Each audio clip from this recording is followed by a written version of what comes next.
Me complace participar en este segundo evento,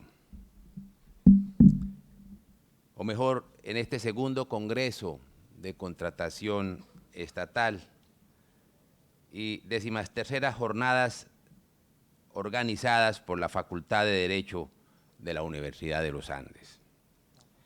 Evento que se viene consolidando año tras año como uno de los más importantes espacios de reflexión académica sobre contratación pública en nuestro país. Por todos es conocido que por el hecho de implicar la disposición de recursos públicos, la contratación estatal en Colombia se convirtió en el blanco preferido de quienes desean enriquecerse fácilmente. Enriquecerse fácilmente en corto tiempo, a costa del erario, con sacrificio del ordenamiento jurídico y del interés general.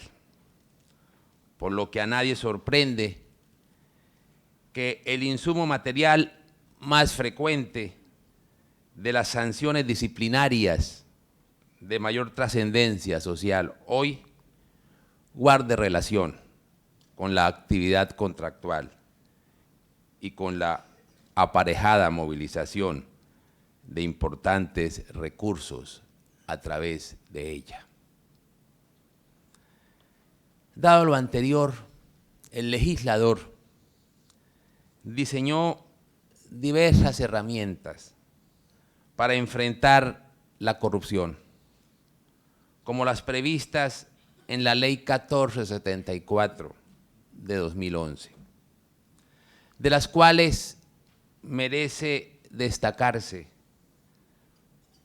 por responder a una sentida necesidad en materia disciplinaria, la ampliación del ámbito de aplicación material de la falta gravísima tipificada en el numeral 34 del Código Disciplinario, en la medida en que se incluyó al supervisor e interventor como posibles responsables por no exigir la calidad de los bienes y servicios adquiridos por la entidad estatal.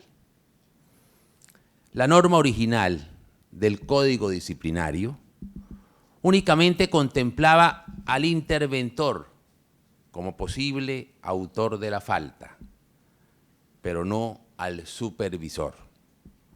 Hoy podemos dar cuenta de la existencia de varias sanciones disciplinarias por conductas adecuadas a la descripción típica comentada. En procura de defender el erario y la moralidad administrativa, el llamado Estatuto Anticorrupción implementó medidas relacionadas no solo con la tipificación ampliada de faltas gravísimas referidas a la contratación estatal, sino a la vigencia de la acción disciplinaria, al adoptar una fórmula de caducidad de la acción disciplinaria por 5 años. En la práctica, se estableció una extensión del término de prescripción originalmente definido por el legislador en el Código del 2002, con lo cual se buscaba evitar la extinción de la acción disciplinaria. Algunos deploraron la medida por estimarla perniciosa frente a la inercia de la autoridad disciplinaria. Otros, en cambio, reconocían que la prescripción de la acción disciplinaria obedece, en la mayoría de los casos, a la formulación tardía de la noticia disciplinaria, realidad frente a la cual la ampliación del término de vigencia de la acción disciplinaria parece no solo sensato, sino necesaria. Sin embargo, tal y como lo hemos resaltado en otros escenarios, la corrupción no se soluciona exclusivamente con la expedición de normas de mayor drasticidad o rigor la existencia de mayores y más estrictos controles en los procesos de selección de contratistas, así como la consagración de mecanismos dirigidos a garantizar la transparencia de los procesos contractuales en sus diferentes fases, ciertamente es necesaria. Pero nunca será suficiente para conjurar en forma efectiva y confiable las malas prácticas que afectan la contratación con recursos públicos. Sonados casos de nuestro reciente pasado demuestran la ineficacia de las herramientas normativas que no han logrado evitar el manejo ilegítimo por parte de administradores públicos venales que han participado en la actividad contractual con el exclusivo propósito de apoderarse de cuantiosos recursos públicos canalizados a través de la contratación estatal.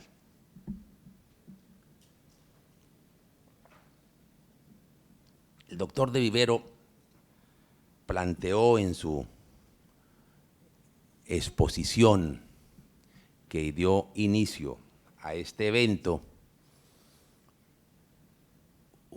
una reflexión que me permito recogerla y desarrollarla un tanto.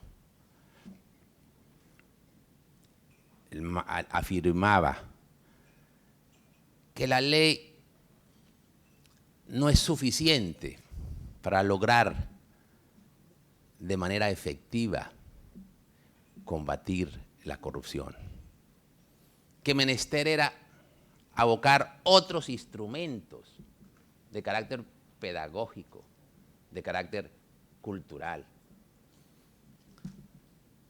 Estoy perfectamente de acuerdo con esa aseveración.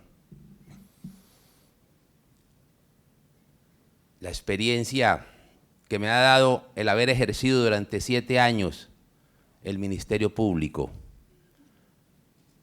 me permite traer a colación algunos aspectos que son muy pedagógicos, alguna información estadística que me parece bastante pedagógica del ejercicio de la función disciplinaria. Y que señala cómo los instrumentos mecánicos para afrontar la corrupción, los instrumentos disciplinarios o los instrumentos punitivos de cualquier otra naturaleza pueden dar resultados, pero ello no representa avances sustanciales ni golpes contundentes contra la corrupción. Permítaseme acudir a la estadística que en esa materia ha presentado la Procuraduría. En los 7 años de esta administración se han sancionado 1.500 alcaldes, 1.048 concejales, 13 senadores, 14 representantes, 82 gobernadores, 22 diputados y un sinnúmero de gerentes generales, 2 ministros, personeros, docentes, directores de entidades, miembros de la fuerza pública, tesoreros, secretarios de Hacienda, de Planeación, de Salud, procuradores, que allá también hay corrupción, rectores, notarios, funcionarios del IMPEC, contratistas, registradores, miembros de juntas directivas, en fin. Y la corrupción campea. Si se quiere, nunca antes en la historia habíamos sufrido los niveles de corrupción que hoy hemos sufrido. El pudor, si se quiere, en el abuso de la función pública ha desaparecido. Eso ha llevado a una casi que generalizada pérdida de confianza en la institucionalidad. Si ustedes se detienen un momento a leer las estadísticas que cada 2 meses o las encuestas, claro que hablar de esta época de encuestas es peligroso y riesgoso, pero no me refiero a esas, a las de antier, sino a las constantes, a las encuestas sobre la credibilidad de lo público. Encontramos que todas las entidades públicas, todas sin excepción, las que administran, las que juzgan, las que controlan, tienen altísimos índices de desfavorabilidad, salvo el ejército y la policía. Las restantes instituciones públicas tienen márgenes que oscilan entre el 60 y el 75%, con todo lo que ello implica de credibilidad de nuestro sistema jurídico y político, con todos los riesgos que ello representan de que la institucionalidad en un momento haga una implosión por desgaste originada en la corrupción y en la ineficiencia. Entonces, es que los instrumentos, los órganos de control, todas las IAS, las fiscalías y las procuradurías y las contralorías y las policías y las asustadurías en general no funcionan. Pero si bien es cierto que pueden haber críticas y pueden haber ineficiencias, pero es que ello es necesaria, pero no es suficiente. Y la ley, las mejores leyes no son suficientes para ser efectivas en el combate contra la corrupción. Nunca antes en la historia de nuestro país, de nuestra institucionalidad, se había hablado tanto de transparencia. Se habían modificado tantas leyes, se habían expedido tantos decretos. Nunca antes los funcionarios públicos habíamos viaticado tanto acudiendo a esos congresos para hablar de transparencia. ¿Y cuál es el resultado? Por lo que dice el doctor Vivero, no es suficiente. Es un tema que va más allá, que tiene implicaciones culturales. El sacrificio, el desplazamiento de lo público para privilegiar lo privado, de quienes administran lo público, que tiene desde luego un sustrato cultural contemporáneo, de la cultura presente, de la cultura, ya hablemos, posmoderna.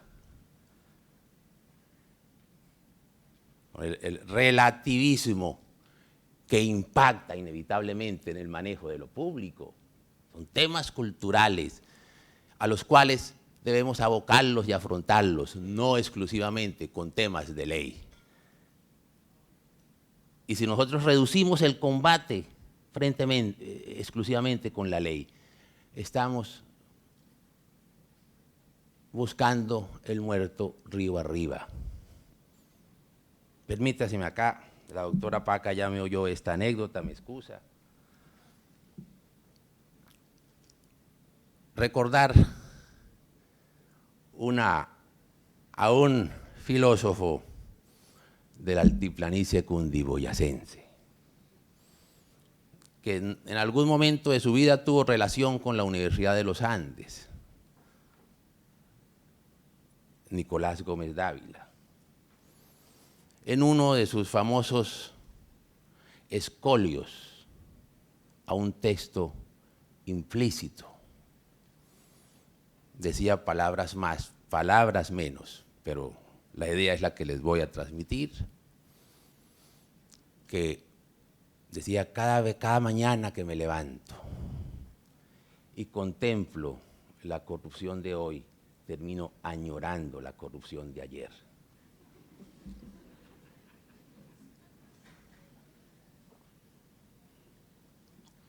Sabio, sabio y profeta.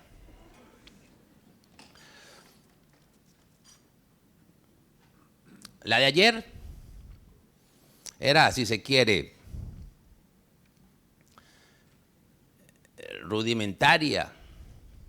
No es que haya dejado de existir.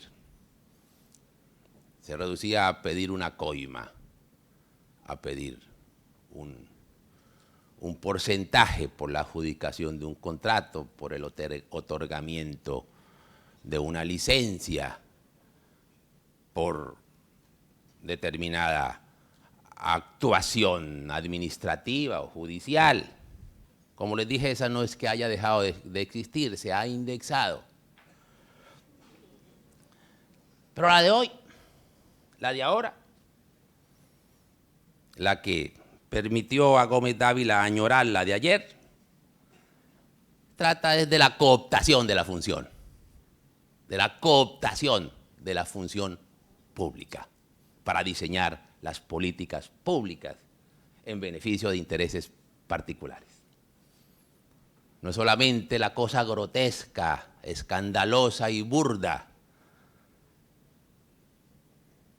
es la cosa más, dijéramos, más sofisticada del diseño de políticas públicas para privilegiar el interés privado.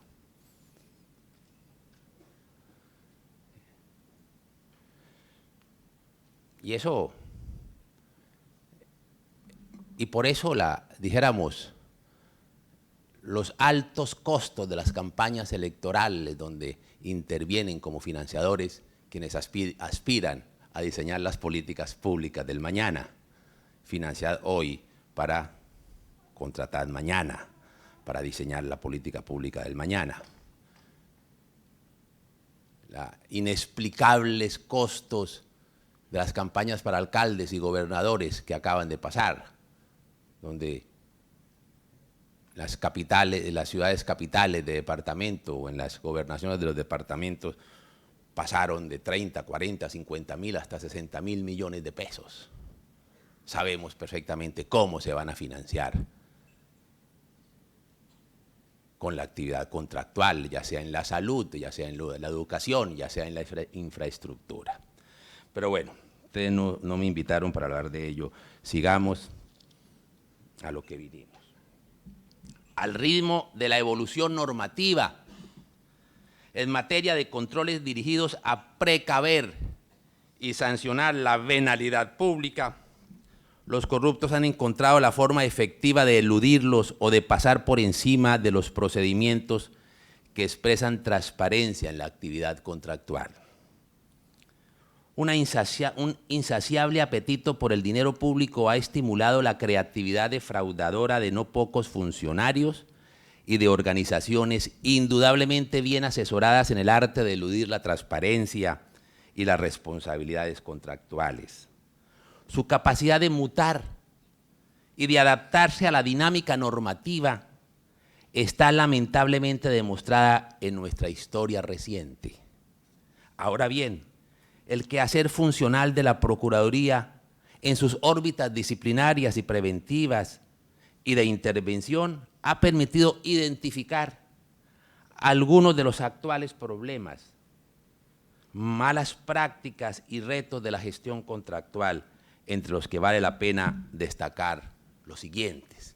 Primero, la multiplicidad de regímenes exceptivos al Estatuto General de la Contratación Pública, que no solo dificulta dilucidar la legislación aplicable, sino que ha hecho recurrente la práctica de la administración consistente en acudir a las entidades exceptuadas para que, mediante la celebración de convenios, se ejecuten recursos públicos eludiendo los procedimientos legales de convocatoria de oferentes y selección objetiva del contratista. Segundo, y por esta razón hay decenas de sanciones disciplinarias, decenas, pero lo siguen haciendo. Se ingenian formas porque ustedes saben que la corrupción tiene la agilidad de la gacela y la institucionalidad de la agilidad del mamut. Segundo, la dispersión normativa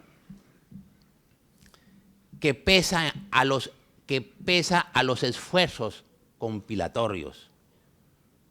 Aún contamos con aproximadamente 8 leyes que, junto con las circulares y manuales de la Agencia Nacional de Contratación y la jurisprudencia de las altas cortes, constituyen un amplio universo normativo, por lo que resulta necesaria su racionalización. Normas de principios y menos reglas que permitan alcanzar los fines de la contratación estatal. Tercera, urgen sentencias de unificación en temas fundamentales para la gestión contractual, como la subsanabilidad de documentos en los procesos de selección o los actos administrativos contractuales. Tercera, conducta, estas son un compendio de conductas reiteradas a partir de la experiencia como autoridad disciplinaria. Frente a ellos, les podríamos decir las decenas de sanciones que existen. Tercera, cuarta, la determinación de factores de calidad para la selección de las ofertas. Se ha convertido en un constante problema para las entidades, quienes optan por incluir en los pliegos de condiciones elementos propios del proponente, como su experiencia u organización, las calidades del personal con el que se ejecutará el contrato, o elementos altamente subjetivos, como los planes de trabajo, lo cual desconoce la Ley 1150 del 2007 en su artículo 5. Sobre este aspecto, la Procuraduría Delegada Preventiva de la Función Pública está trabajando con la Agencia Nacional de Contratación en búsqueda de alternativas. Se ha sugerido la expedición de una guía en tanto se analiza la viabilidad de una eventual reforma normativa. Quinto, la indebida aplicación de los llamados esquemas de cofinanciación. Previsto en el artículo 355 de nuestra Carta, de conformidad con la norma superior comentada, la administración en cualquiera de sus niveles puede, con recursos de sus respectivos presupuestos, celebrar contratos con entidades privadas sin ánimo de lucro, de reconocida idoneidad con el fin de impulsar programas y actividades de interés público acordes con el Plan Nacional y los planes seccionales de desarrollo. La materia, desde luego, no tiene aplicación general sino excepcional y fue puntualmente reglamentada por el Decreto 777 del 1992, que fijó las condiciones de celebración de los acuerdos de voluntades autorizadas por la norma constitucional y estableció en forma precisa las modalidades contractuales excluidas de su ámbito de aplicación. Pese a su claridad, se hizo recurrente la práctica de invocar la norma constitucional y el decreto que la desarrolló para suscribir acuerdos de voluntades que en realidad ocultan contratos de obra, de suministro o de prestación de servicios que debieron suscribirse previo agotamiento de los procedimientos legales de pública convocatoria de oferentes y selección objetiva del contratista. Estas conductas, por representar elusión de los procedimientos contractuales licitatorios, han dado lugar en muchos casos a la aplicación de correctivos disciplinarios, consistentes en destituciones e inhabilidades generales para desempeñar funciones públicas por el término entre 10 y 20 años. Pero no obstante ello, lo siguen haciendo, porque el tema, como dijo el doctor Vivero, no es exclusivamente de controles mecánicos, por bautizarlo de alguna forma. Sexta, deficiencias en la planeación contractual. El quehacer funcional de las procuradurías delegadas a cargo de los asuntos contractuales ha venido reconociendo como una de las faltas más frecuentes en la actividad contractual la referida a deficiencias en la planeación contractual, ya por ausencia de los estudios previos requeridos para evitar la improvisación en la contratación, ya por estudios incompletos o bien por no obtener previamente las licencias o permisos exigidos para viabilizar un determinado proyecto. Tales comportamientos han dado lugar a la imposición de correctivos disciplinarios por la falta gravísima tipificada en el artículo 48, numeral 30 del Código Disciplinario Único. Séptimo, indebida aplicación de la figura excepcional de la contratación en situación de urgencia manifiesta. Dentro de los casos sancionados, disciplinariamente encontramos que se hace uso de la figura, pero los contratos fueron celebrados después de varios meses, en un par de eventos después de varios años, de sucedidos los hechos de emergencia que dieron lugar a la declaratoria de la situación de urgencia.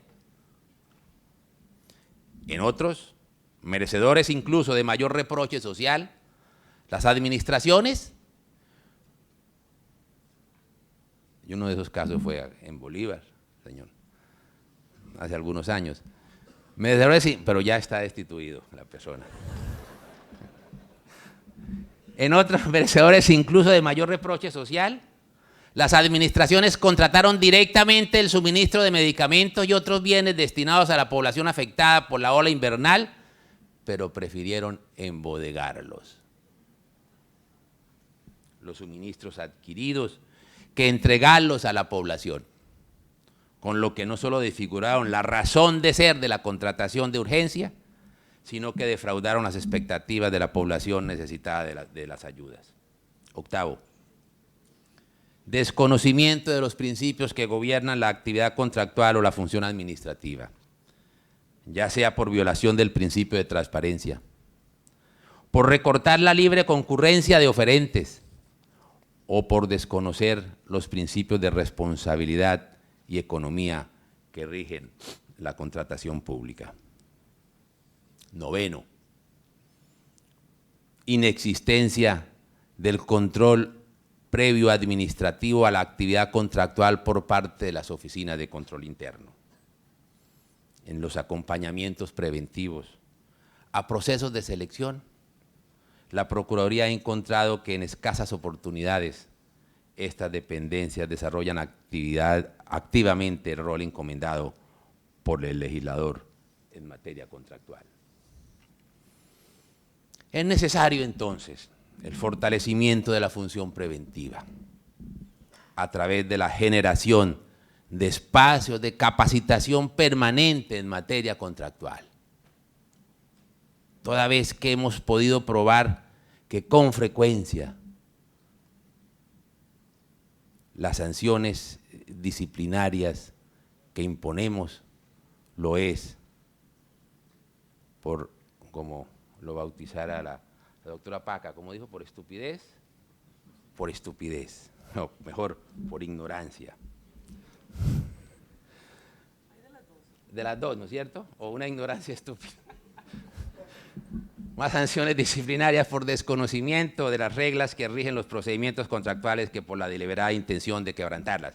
Y en ello, permítaseme aquí, ya para terminar, no se preocupen, me falta hoja y media, pero… La función más importante que tiene la Procuraduría no es lo disciplinario. Esa es la última razón del Ministerio Público, lo disciplinario. Lo que pasa es que históricamente a la Procuraduría se le ha conocido por lo disciplinario, por las sanciones. Pero la función más importante que tiene la Procuraduría es la función preventiva. Si se me pregunta o si se me pide que la defina, le puedo decir que lo preventivo, que la misión preventiva de la Procuraduría es recordar el deber antes de que la administración actúe.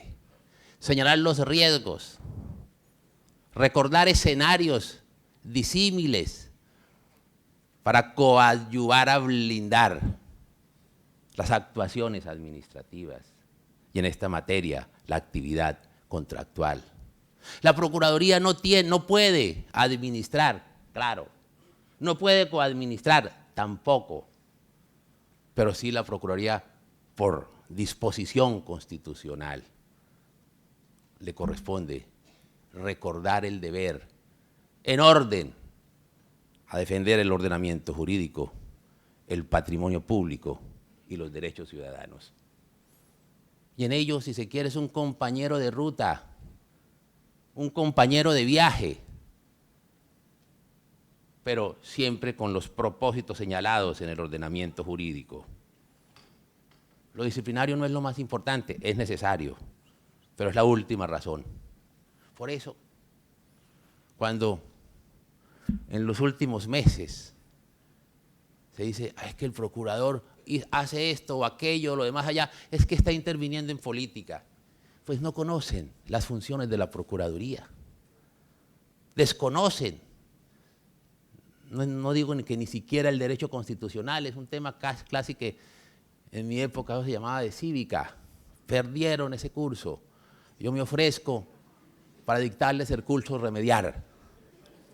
Lo fundamental, lo esencial, si se quiere, la razón de ser de la Procuraduría, tiene un ingrediente que tiene que ver con lo preventivo, con lo pedagógico.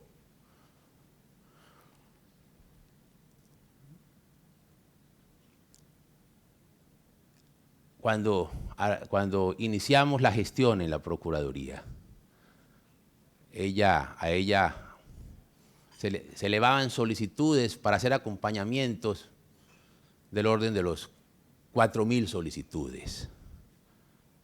Hoy, anualmente, llegan a la Procuraduría más de 100.000 solicitudes para hacer estos acompañamientos. Desde las entidades nacionales hasta las entidades de carácter territorial. Y para ello, desde hace 7 años, desde los 6 meses después de iniciar la gestión, logramos realizar un convenio con el Banco Interamericano de Desarrollo por cerca de $10 millones, tendientes precisamente a fortalecer la función preventiva de la Procuraduría. Entonces, es necesario fortalecer la función preventiva. La Agencia Nacional de Contratación Estatal tiene el desafío de desarrollar y consolidar instrumentos de agregación de demanda que se sumen a los acuerdos marco vigentes y a la tienda virtual del Estado colombiano y extender sus beneficios a la mayor cantidad de bienes y servicios posibles mediante este sistema. Reiteremos entonces, la actividad contractual seguirá siendo la más importante forma de gestión pública. A través de ella se ejecutan los presupuestos de inversión y se canaliza en buena medida el funcionamiento del Estado. Por esas razones, la función de control que le incumbe a la Procuraduría debe fortalecerse tanto en el ámbito disciplinario como en el preventivo. en este para asegurar la vigencia del ordenamiento jurídico cuando se refiere a la contratación pública y en aquel para disuadir y castigar los comportamientos funcionales de quienes ya por ligereza o por el deliberado propósito de echar mano a los recursos del Estado concurren a tal actividad y rogando daño al erario o desconociendo los principios que la regulan. En tal enfoque, se destacan los pronunciamientos del Consejo de Estado que han afirmado la corresponsabilidad de proponentes y contratistas en las irregularidades que en el pasado se predicaban exclusivamente de la administración.